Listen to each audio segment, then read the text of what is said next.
Bonsoir, bonjour, c'est Congo News 24. Chers téléspectateurs, comme toujours avant de commencer notre émission, nous disons merci à Dieu, nous disons merci à nos chers abonnés et téléspectateurs qui nous suivent partout dans le monde entier et en République démocratique du Congo. Chers téléspectateurs, soyez les bienvenus dans l'émission Nabiso. À la une, premier point. Coronavirus, masque obligatoire na Kinshasa. Mais puis, ce que l'atité, amende il y a 5 000 francs congolais.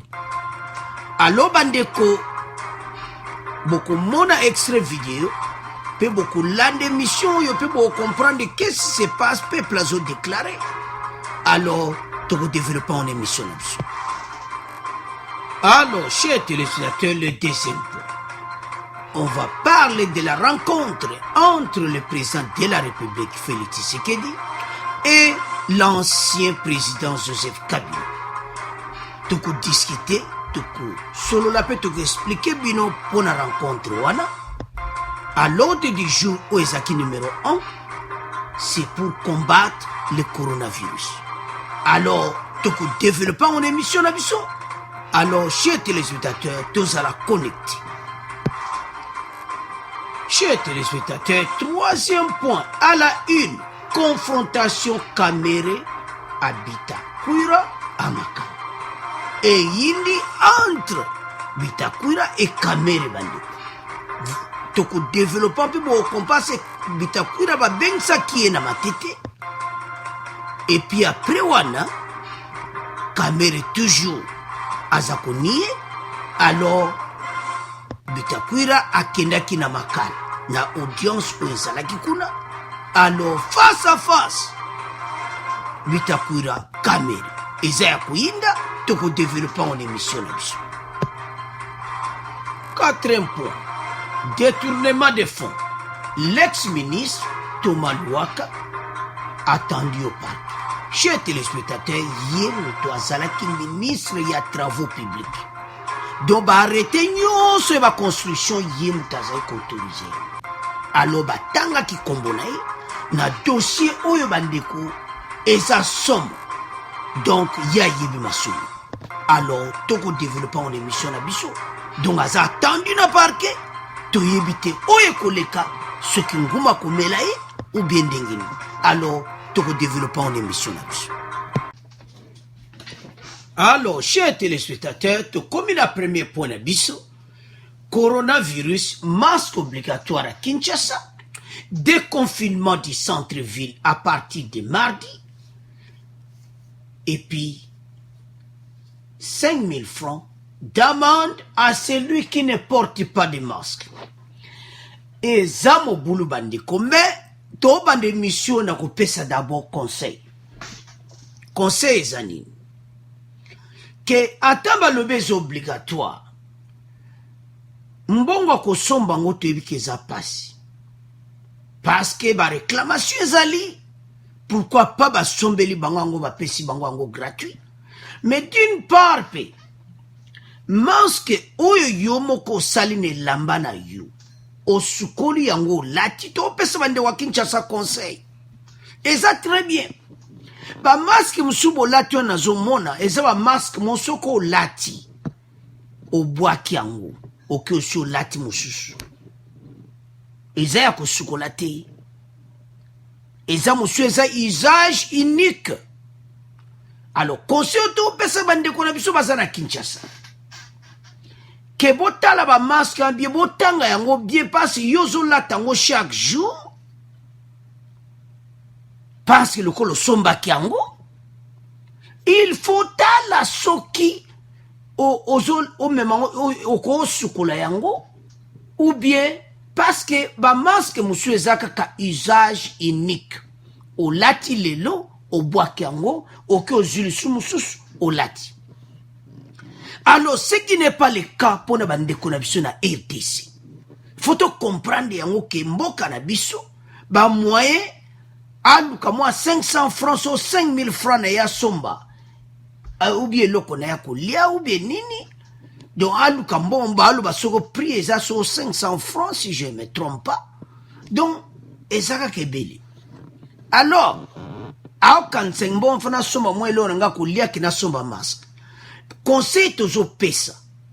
Masque pende ya bien, eza oyo yomoko, okati eteni yelamba, osukoli eteni wana yelamba olati yango. Tango bimi oyo kozonga, osukoli yango lisusu, na savon, kande tozolo wake coronavirus, sozo sukoma boko non na savon chaque fois. Donc, eza bien. Alors, conseil tozo pesa, ete malamu osala ya yomoko. Wana ezalaki premier point conseil. Deuxième point, oh yaba amende ya 5000 francs, c'est trop.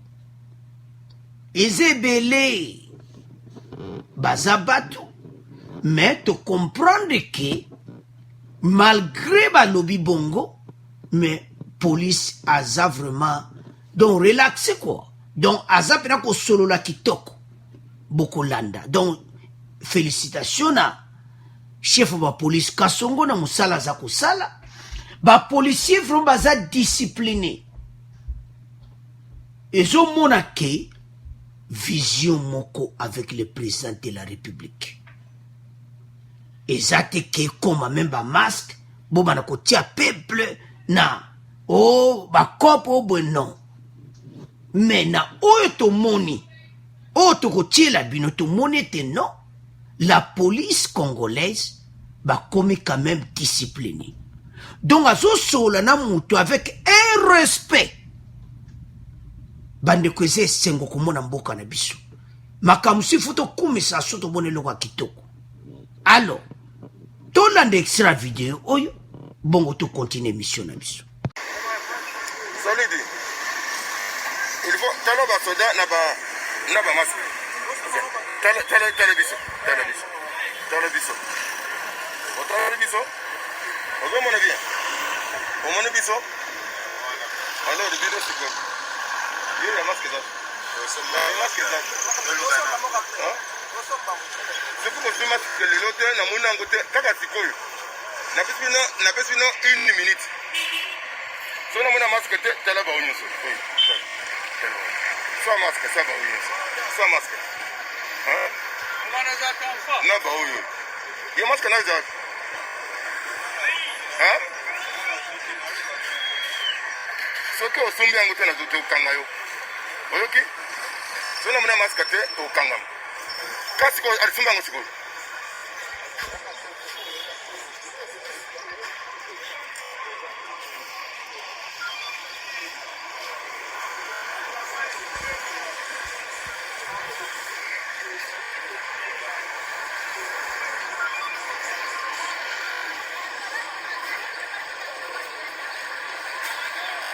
Sumba masque, tia masque na yo ya protection.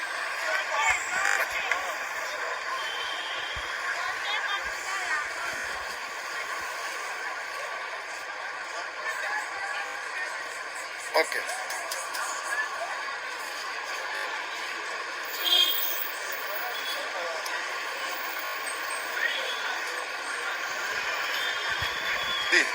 Tiens, là comment na yo.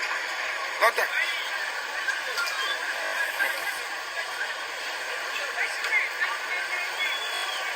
Madame, tu as cassé les nains. Tiango.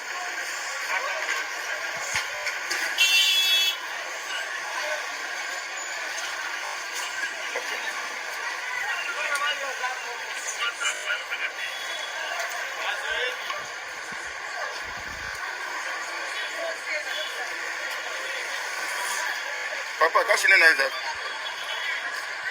Hein?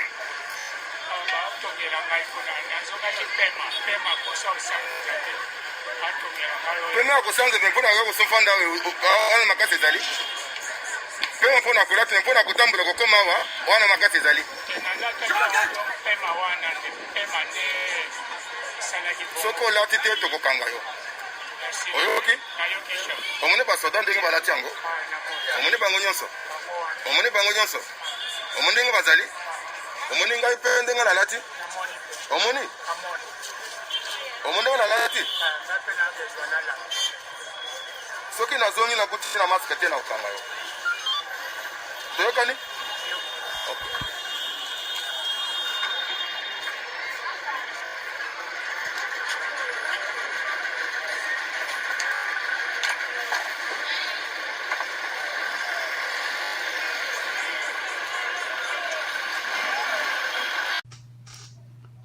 Alors, chers téléspectateurs, vous avez suivi. Tout le monde quand même qu'il y a une discipline et baniko kota na ba policier. Même les à 100%, mais quand même toujours monde il y a un changement. So comparé ba policier oyo nde baza kwa agir na l'air ya gouvernement ya Kabila nde baza kwa agir, il y a une grande différence. Donc, les policiers baza kwa agir, ya balobaka ke au sommet de l'État, mutu moko oyo quand même azo comprendre passer à peuple pe ba policier pe ba kolanda oyo ba mikonzi bazo peson ba direction. Kasongo azo sala musala kitoko, so botali ka conversation o eleki. Eza bien. Bazo laksa ke bazo sala musala bien. Il faut qu'on félicite bandeko somo musala bien, malgré ça nango 100%. Alors, bakuti mutu, balobi na yo, soko latite toko kanga yo, o latite toko kamba leki. L'attention à ses papas. Ses papas a dit qu'il a oublié à la maison. Alors, le papa a dit qu'il a paiement. Alors, un vieux papa, alors qu'il soit laté, on donne moussou sa zoko sa petit. Parce que les policiers ont tatana zokosa mais et c'est là que ba mesana na ngote ala ta masque kangi na zolo azo abie pc pema aza mukolo mais conseil za papa na ngai eza les apema la ta parce que maladie oyo bino ba mikolo bazo leka na bino mbala moko coronavirus a dû akena yo. Alors papa il faut la tango. Alors to moni que y a quand même un petit changement. Alors, tonto loba nini kana ba pora ba masque. Ndeto loba kiwana eti ko sala ya yomoko pe olati yamu. Mais message musutu yoki eti ba mususu parce que ba konko teka ba masque wana très cher. Ba masque wana mususu faut botala mususu usage ni ko somba soit mwambongo no bomba kende kate lamba sala masque na yo parce que musu ko zanango ezati ko lati le local même masque et ko bendilo ba maladi wana ezali conseil au neto banaki na yango problème tontolo wa musu yani ya batu oyo ba anti valeur o na RDC tozo linga pena banguti ba memie na moto bande ko bolanda. Moi j'avais vu les vidéos ba memie na moto et comme une destination, moto, coup de leba ok na biko simba ngate donc, konsi fois simba ka moto, ako simbete. Alors, tant ba comme une destination, moto asengela. Oh, ti bando kosola. Oh, moto abi. Oh, ni non. Ah, et c'est que c'est mais, Moutabi coronavirus, tibonga baliko kosola mon cher. Allez. Et parce que pour ça aussi, quand on a la vidéo, Moutamoto abendani. Mais l'équipe na souka a kosakenai. Alors, wana otozo boya batandeng wana na mboka. Batandeng il faut bakanga bango. C'est ça. Et ça pena kitokote. Alors, chers téléspectateurs, ba konko pompe bozo mona wana bazo tia yango babandaki yango na parler du peuple na si message à peuple yo kana ki wame on peut la citer exactement bosa kana parler du peuple comment pomper na banzela bon to éviter so ba comment na ba citer wa mikemke on ne sait pas il faut ba comment pe exactement suka kana gombe nde bozo pompe wana bokende tina ba quand même parce on est na zomona eza na gombe mais bokende pe bo pomper na ba kuna na pas petit peuple à Vandaka. Dans les fins fonds de Kinshasa. Bon pompe biloko, bon pompe bakisi. Et que ça la kitoko, et que ça la bien pour Namboko. Alors, chers téléspectateurs, point où il y a masque obligatoire, tout tika mon abino, tout comment le Canada deuxième point. Alors, chers téléspectateurs, tout comme la deuxième point nabiso, Félix Tshisekedi et Joseph Kabila font bloc pour combattre le coronavirus. Donc, c'était sur invitation Yafachi que Kabila Kendeke Kuna. Ba message est loba miebele. Mais oyo bisoto yeko pesa peuple. Eza oyo bisoto vérifier to ju eza sur coronavirus. Ba solo la yaza muta FCC yaza mutu ya cash. Nde bazana coalition ba solo ndeni bako combattre yango et puis l'état d'urgence. Na période où il y a état d'urgence, ezako sila, état d'urgence ezako sila, alors il faut pas proroger sur combien de jours? Il fallait pas sur les deux bango na kati ya parti. Après Kabila même na FCC, Fachi a même na INC na cash na kuna na kati ya na IDPS ensemble cash ba solo la ba yeba comment bakoko projet on a combien de jours parce que ce que le président avait fait a ben sagi ba confession religieuse a sola ki na bango nyonso cardinal Ambongo azalaki ba confession religieuse nyonso a solo na bango pour ba proroger ta d'urgence église ekozalati alors le comme azo proroger ta d'urgence il fallait ba sola na Kabila. Mais, na surprise de yo qui ba ma solo ebimebele. Que voilà, Kabila akekuna pona kobimisa kameri. Totika ba polémique oyo ezanga nati. Te yebse bino ke fatida mema ki état de droit. État de droit ezali po e bazala indépendant. Donc justice bazala indépendant. Exactement makambo bango ba intervenir nango. Kamera za kusamba tozoya na poana boyoka. Ezaki somo lisu na makala metobe bisango tozoya na poana. Donc l'état de droit oyo fatia memi eza état de droit oyo échanger mboka na biso. Donc rencontre na bango oyo eza normal basolola. François Beya ye wana toujours azaka na bango na service à sécurité. Donc il faut azana bango. Alors bomoni Kabila zo kota wana na porte asukoli maboko akoti de bozomo ateni na ye bomoni pe yango wana lati avant na kiti. Ba cheke pe Kabila température po le msoza na coronavirus na yo kota awa et pas président de la République ba cheke pe Kabila so en température ou bieti. Donc a laisser ba contrôler yi. Donc c'est ça. Ato signon sa sukoli maboko bazui température ba meki Kabila avant que ko kutana na fachi. Ezate ka kende ka bongo. Non, mutu nyoso kutana na fachi, il faut pas contrôler ye.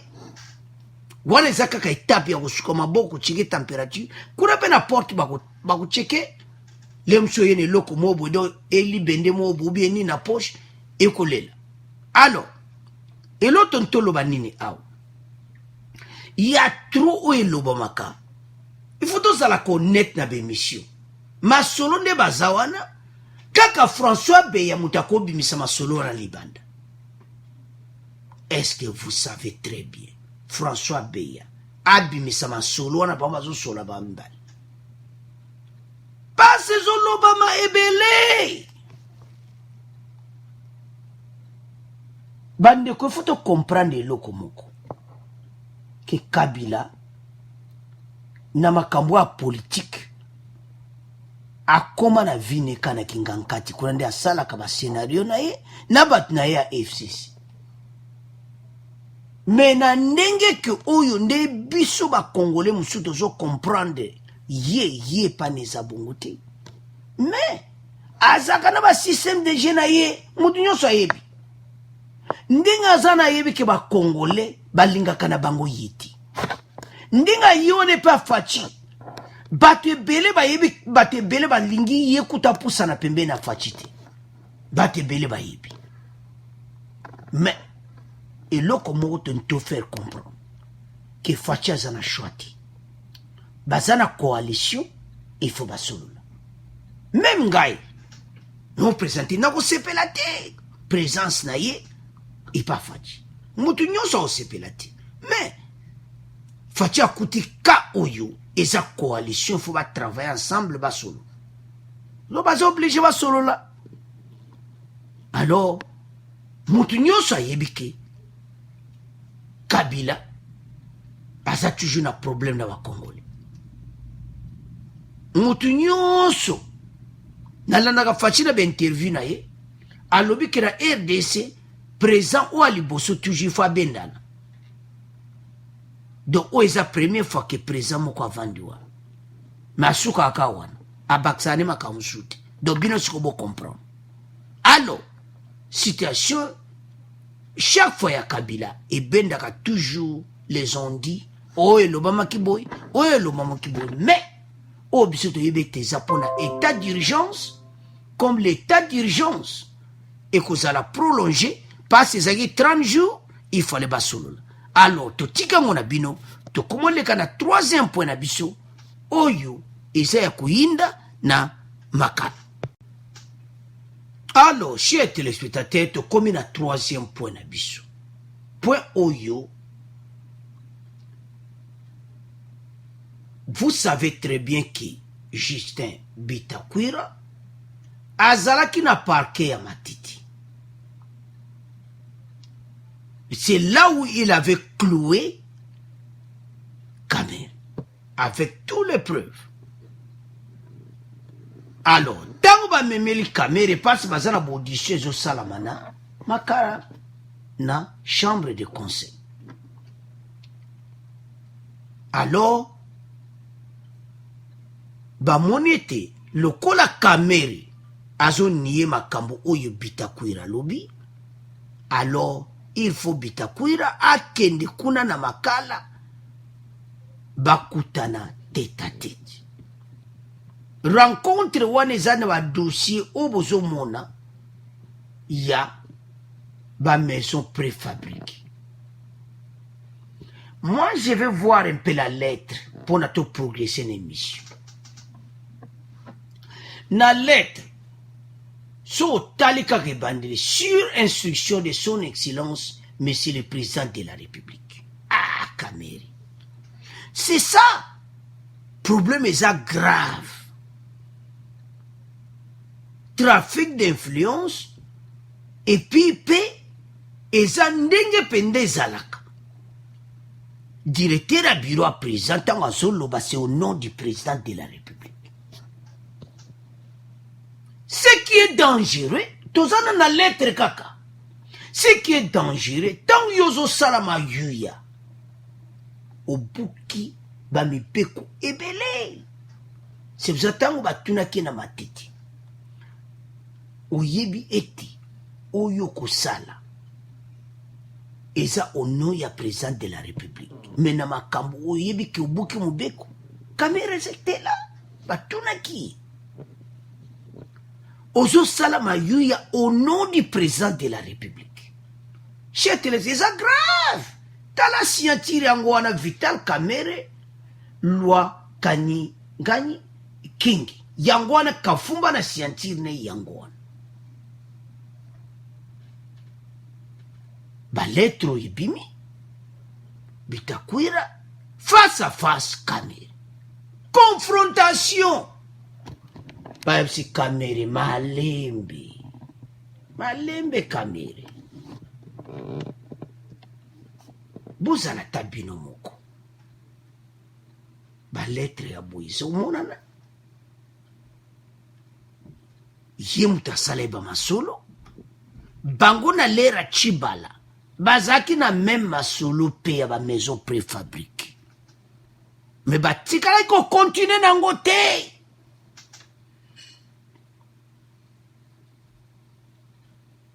Eza mawa Et puis botala oyo caméra za koloba chez téléspectateurs. To tieli bino yango po bino pe botanga caméra.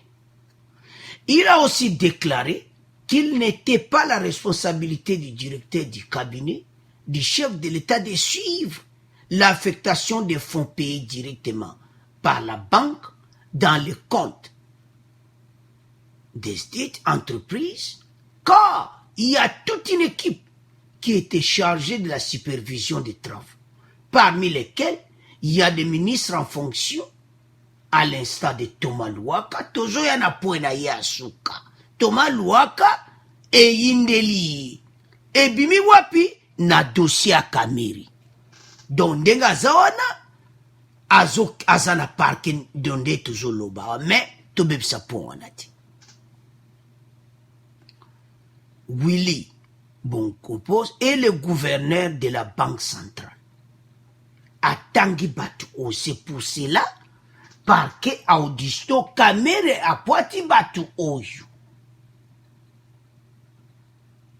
Après Yindeli Bangona Bitakura a cloué Yeli Susu na Makala.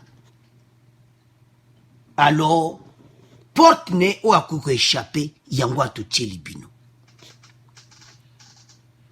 Ba ministre en charge na lettre na yo batu wana bazo respecter o nyonso yo zoloba ta ozo koma ba lettre oyo au nom du président de la République batu wana nyonso bazo respecter Kamere si Fachi muta o donné makambo nyonso. Chers téléspectateurs, ba dossier oyo yango bomoni tant eza kozwa na Kamere bakatela et parce que ba faire voir parce que c'est ça la justice basa la précité passe des épreuves au jour le jour. Ba première preuve eza ba transaction na ye oyo Robank apesaki et pas ya déjà Robank apesaki on a parqué et puis et ye oyo ba témoignage oyo Bitakwira ayena. Mais Bitakwira nde bazobeng semba na mbala. Et comment appeler ce suspect? Parce que bami bale bazopotana. Moni ba juge batalaka. Le mso Kamere makamu muto pa ebiko. Mso mona makamonde ngizalaka.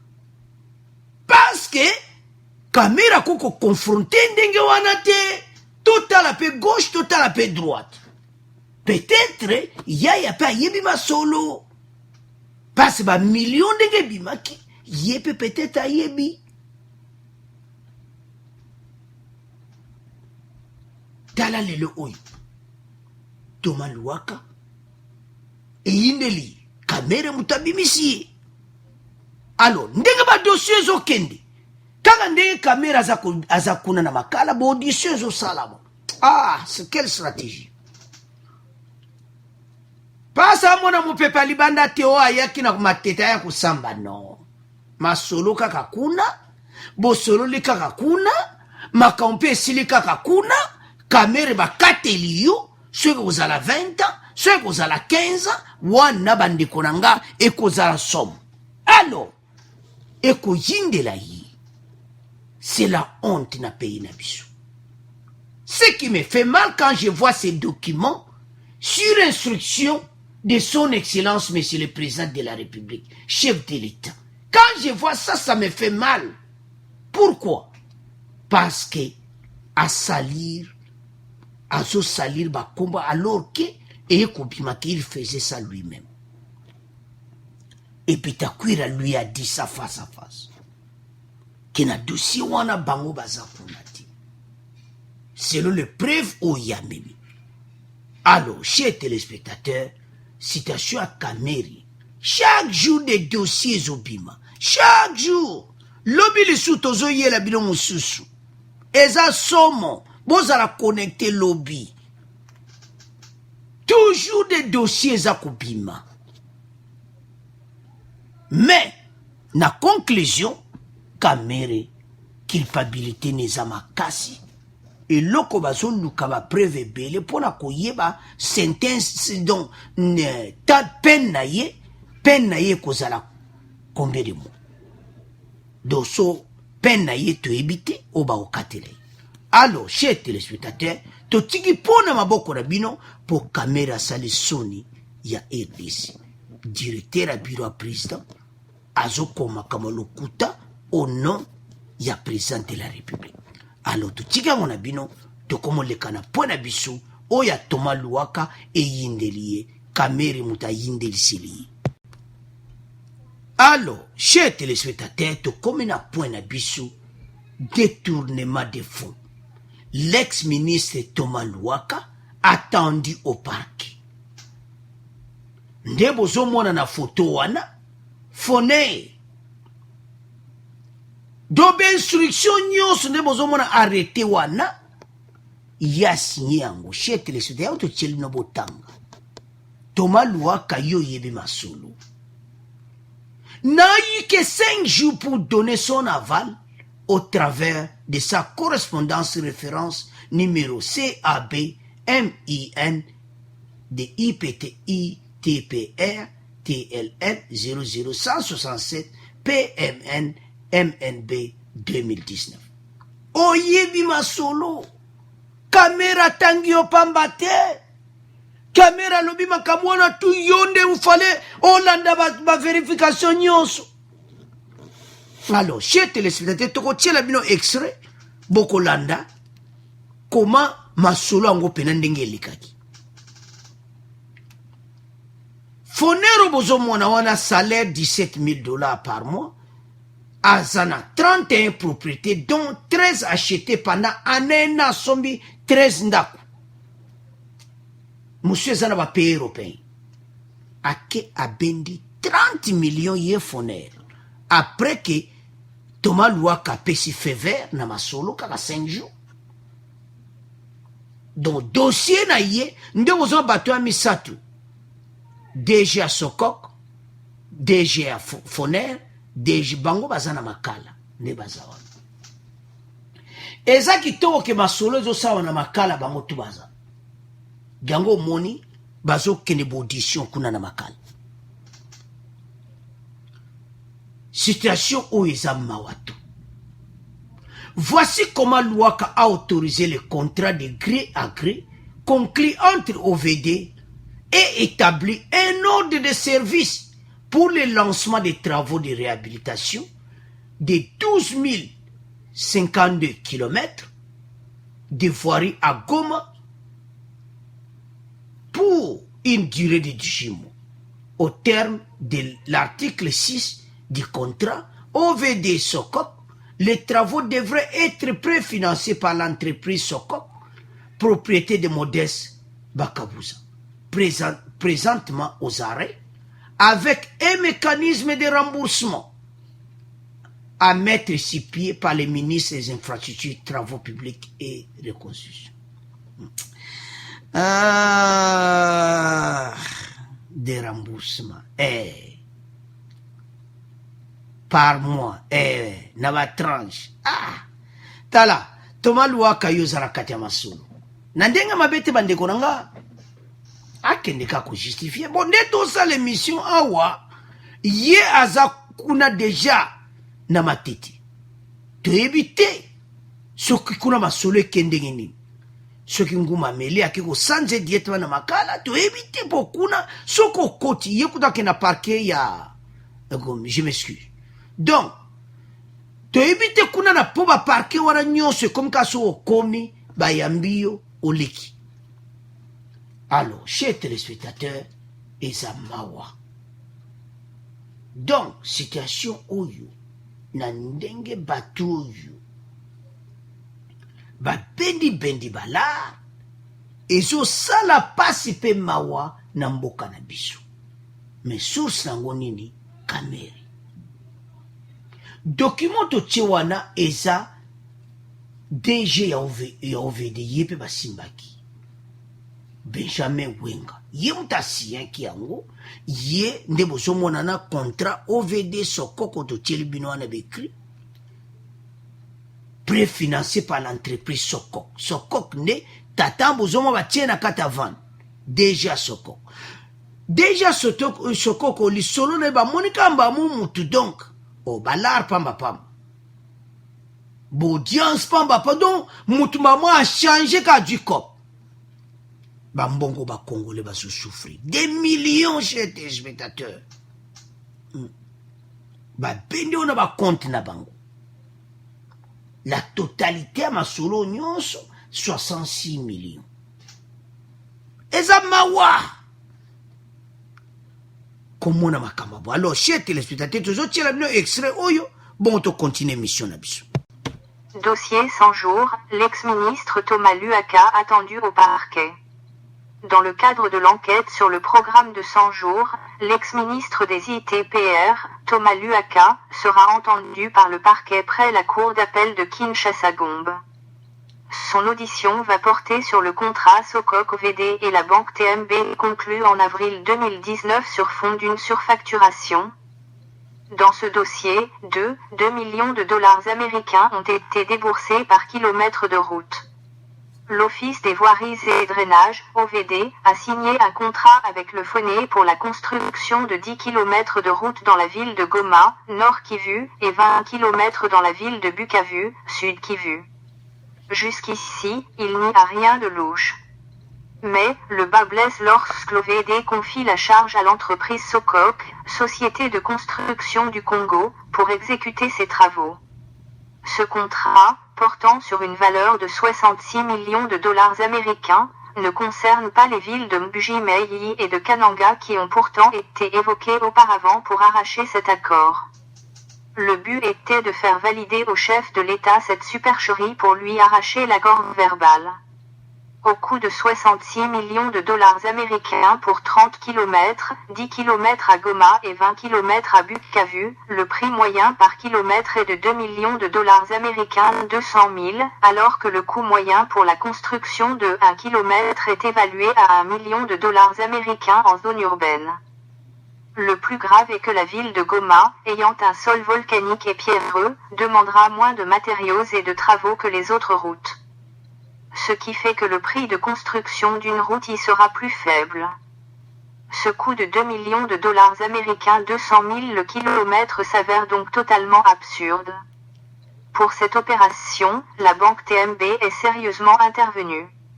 Elle s'engage à financer de la totalité du montant, 66 millions de dollars américains, qui sera remboursé par le Foné durant 27 mois consécutifs, à raison de 2 millions de dollars américains 500 000 par mois représentés dans les traites bancaires. Le premier paiement a eu lieu le 25 août 2019, les autres suivront chaque le 25 durant 27 mois. Dans un premier temps, le Foné a signé 12 retraits bancaires pour un total de 30 millions de dollars américains. Or, des informations en notre possession font état d'un document signé par le directeur de cabinet du chef de l'État, Vital Kamerhe, le 18 juin 2019, en réponse à une demande d'accompagnement de financement d'un projet économique sollicité par M. Mukuangu Nkombo Doudou, gérant de l'entreprise Zawal non autrement identifiée, ayant son siège sur Monjiba, dans la commune de Galiema, à Kinshasa. Dans un document exclusif parvenu à Politico.cd, Vital Kamerhe, au nom du chef de l'État, instruit le Foné d'allouer, mensuellement et pendant 12 mois, la somme de 2 millions de dollars américains à Mukuangu Nkombo pour la construction des dépôts et stations-service de carburant à Mbuji-Mayi, Kananga et à Mweneditu, soit un montant total de 24 millions de dollars américains. Or, il s'avère que ces fonds, décaissés par la Foné, sont logés directement dans les caisses de la Sokok, dont le décigramme Makabusa est un proche du directeur de cabinet du chef de l'État, Vital Kamerhe. Alors, chers téléspectateurs, vous avez suivi. Même à kilomètre de 1 million, babati 2 millions. Donc, ce qu'on a là, ndebo yokiwana, ezo salanga pasi, pe mawa. Thomas Luaka na Gombe, to yebite ou yindele kuna, passe aujourd'hui. Parce qu'il y a yebi. Arrêtez na ye, Bah, tombala moko. Problème tozako loba ozani. Bamin ex-ministre nyonso bakokwe na bafile. Bangonde ba moneka caméra zo beta masolo au nom du président de la République. Bamba yeba eka ke facha yeb masolo. Njokanete. Waza mwana ye Etienne Tshisekedi. O bazo benge beton donc kuna kuta azati. Masolo ezai caméra yemo azaku. Moni sikoyo. Trafic d'influence. Ba ministre nyonso zo bakoti na ba cop. Parce que bazai batu moko bakwa ko banga na mone bandi. Mais taba moni masolo kaka ebani ko bina na kata présidence ba bia to kota. Asale kaka 5 jours mbala mo asigné masolo kende. 66 millions de travaux kende au lieu de 1 million de kilomètres il y a 2 millions de likonda kaka ba benda kambala mo. Foner Sokok OVD masolo evandi yembala mo mini ex-ministre il y a travaux publics assigné arrêté. Arrêté pe yangwana. Mais Thomas Luaka, yo ça a un problème sérieux. Parce que caméra na prison lobby, yo, il fallait vérifier ba montant de bazay ko sala parce yé à cause sa musante yo muté fallait au sala. Donc il fallait yo pe vérifier tuna caméra ndeni mbongo beni ndeni mais les rois yo pe le kolo zaki na yo temporaire au tiki masulu. Yo on il fallait kale facha kotaki. Ba ministre temporaire nyonso ba yuki bazo benda na bango.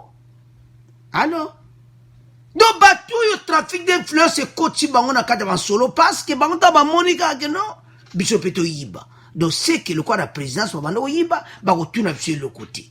Nzokandi facha yibi le côté. Alors chers téléspectateurs ezama wa komona ba montagne ya boy.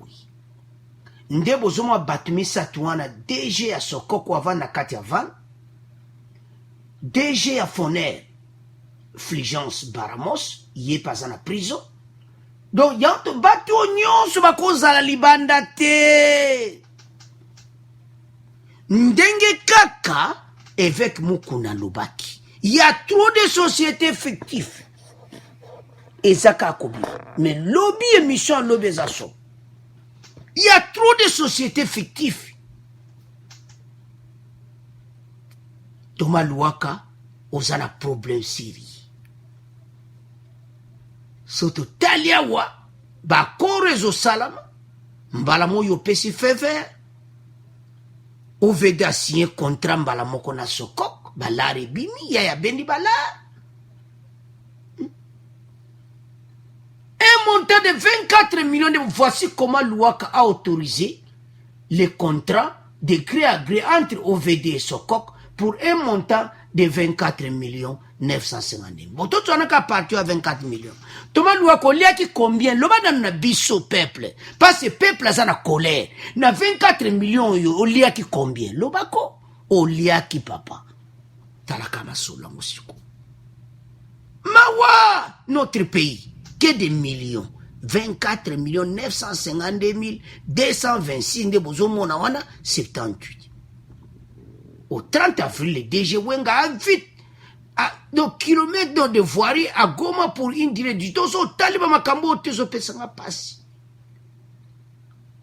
Alors ça fait du mal mes chers téléspectateurs toloba kieti parce facha zawana eza po ba mbongo nyonso facha ndenge ba oso mona mba magistrat sika ba koti mission ba récupérer ba lar nyonso source na bango nyonso kamera bulandi wana batangi kamera bulandi wana na nini deza mawa do kamera muta sali ba solo ne bandel tie komi bato nyonso baza na prison. Donde baza bazo beta ba masolo na prison de yupi master ko yupi wana kamera ba masolo bo ba beta ba masolo entre bango po bango tu baza kuna ba oli ambala ya ngombo ma totanga pe Thomas Luaka yepa ya kote ko bozobona te yoti yali yakiti ya solo wana alors batu DG OVD yo mondeni mali yakiko aliaki aliaki bon na 24 millions opesa ki combien oh to pesa ki boy to masolo ezobeta ma entre bango entre te bazobeta ba carte entre bango l'air mo muta ke na cellule na ye abani ko raisonner vie abi ce qui na yebaki Fulgence Baramos otiki 31 propriétés tikali l'état ko récupérer ngako teka muntu 13 maisons chetan ena bakoteka bandako bo continue ko liambala kuna mais bino daba okatela bino peuple congolais azana colère même quand on présente mission azana colère po bambongo to sala beso bambongo na mboka na biso alors bande ko comprendre kaka et ça li passe pe mawa mais to tika on a bino to komo kende kota suka émission ndeka to lobaki na bino nde to tie numéro à compte na siwana vos dons nom du compte angoana et puis ba coordonnées bancaires angoana pe soko monike moyoke na banque zati oko tie la biso ndenge na PayPal wana o tie pe na email na biso ka angoana oko komela biso pe na Congo News 24 télévision na gmail.com oko komela biso pe alors bo e debiso poto me sou masola kitoko lobi to sabe mission to bon sa pena pona pep alors bandeko tiki to on na résumé mission na biso premier point chez téléspectateurs to loba qui était coronavirus amende donc sur lati masque était amende il y a 5000 francs donc au fout amende à 5000 francs. Alors, deuxième point, ils ont rencontré Yafachi, na Kabila, Masole Betamakebele, alors, bango Masole, ils ont pour l'état d'urgence, le col les aussi là, batama comme coronavirus, ndebo monaki Masole Zaki, Basolaki, pour nini, ba prolonger l'état d'urgence, FCC cash. Troisième point, ils allaient confrontation, Betakwira, Kamere Amakala, donc, kuna pene zalaki donc, Pesimbombo aboy, donc la vérité mebele alors avec les documents donc makambo bela présentaki alors reclouer les sous caméra et puis point d'absa souka ezaki je m'excuse le ex-ministre il y a travaux publics donc azosamba pour le moment alors to ebison lobi to kopesa sort na émission lobi alors tika ngona bino merci pour les commentaires na bino merci la ndebo zo sunga émission oyo merci ka de to lobi wana donc au revoir bon abonnez massivement à la prochaine.